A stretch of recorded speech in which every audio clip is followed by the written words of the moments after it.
कौन एकर बहिन चोदो कहत रे कि पवन सिंह खेसारी लाल यादव गाना ना गई है। पवन सिंह गायकी छोड़ दिलन और खेसारी लाल यादव एग्रीमेंट में फसल बने। आइए देखते हैं, बैठ मजा आएगा। इतिहास चली तो हम पवन सिंह खेसारी लाल यादव के गाना सुनब तो सुनब। तो जी हाँ दोस्तों, आप देख रहे हो B1 बिहार और आज की इस वीडियो में हम आप लोगों को भोजपुरी इंडस्ट्री की 3 ऐसी बड़ी बड़ी खबर बताएंगे जिसे देखने और सुनने के बाद आप हैरान तो हो ही जाओगे, लेकिन आप लोगों को कुछ गुड न्यूज़ भी बताएंगे।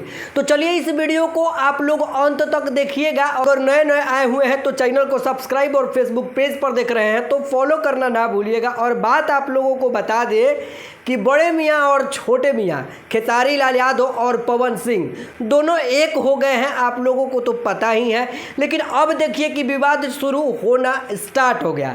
कैसे कि देखिए, एक पोस्टर रिलीज हुआ, पहले खेसारी लाल यादव का रिलीज हुआ जो ये है, और सेकंड पोस्टर के पवन सिंह का जो कि ये है, और दोनों गाना सेम ही है।